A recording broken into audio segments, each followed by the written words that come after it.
I decided to tell you a very funny story.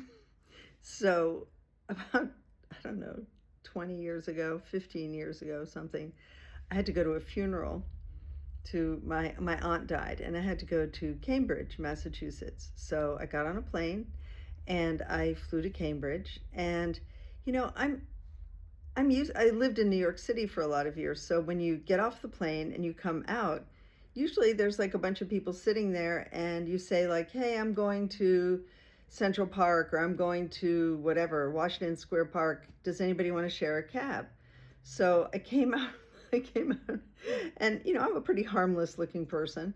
I came out and there were all these businessmen, sitting in these seats at the cab stand, and they were holding their newspapers up. And I was like, "Hey, anybody want to share a cab?" And everybody like put their newspaper down, looked at me, and then put their newspaper back up again. Just kind of like, who's this crazy broad? So then I'm like, fine. Like, nobody wants to share a cab. That's fine. And so I look over, and there's this guy dressed all in white with black, kind of wild curly hair, leaning against a wall. And he kind of looked up at me and he was like, "I'm going to Cambridge, Harvard Square." He's like, "I can give you a ride. I have a car coming for me." And his girlfriend was with him. She was a very beautiful blonde woman holding like a guitar case.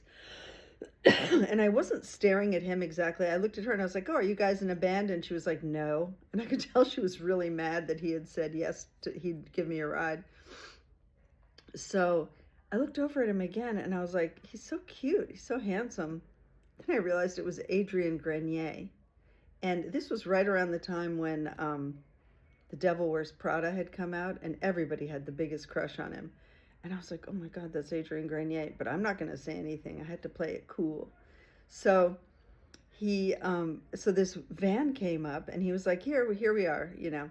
So the three of us get in the van together, and I was acting very like, I don't know who he is.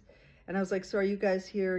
What are you here doing in Cambridge?" And he said, "We're actually making a documentary for HBO on paparazzi."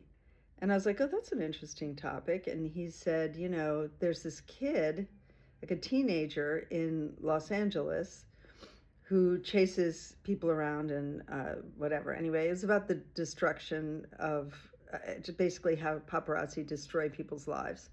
And he said, "We're going to do a showing at Boston University or something."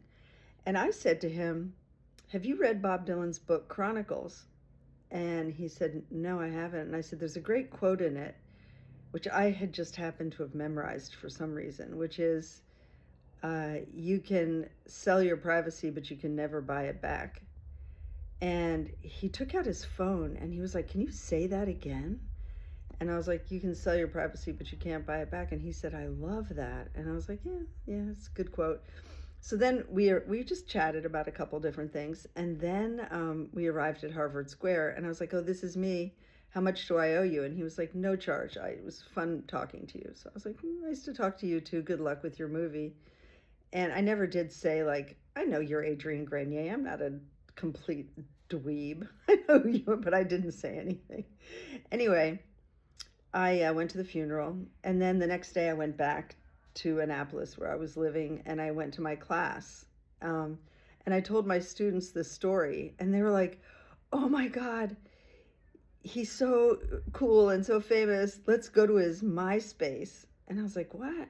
So we happened to have the projector out, and we put the projector up, and the kids were like finding his MySpace or whatever it was. And there, in huge letters across the front of his MySpace, it was the Bob Dylan quote that I had said to him. And the class did the silliest thing. They all started to applaud, and they're like, "You're famous." I was like, "No, I'm not famous." But he was a very charming guy.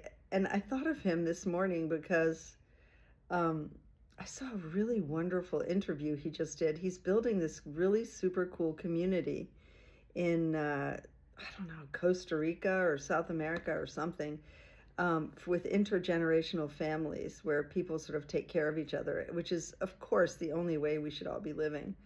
So if you haven't checked him out lately, he's doing something really, really cool. I don't even know if he makes movies anymore, but he is building this intentional community that's really cool. So thanks for listening. Just sort of a funny adventure story. Bye.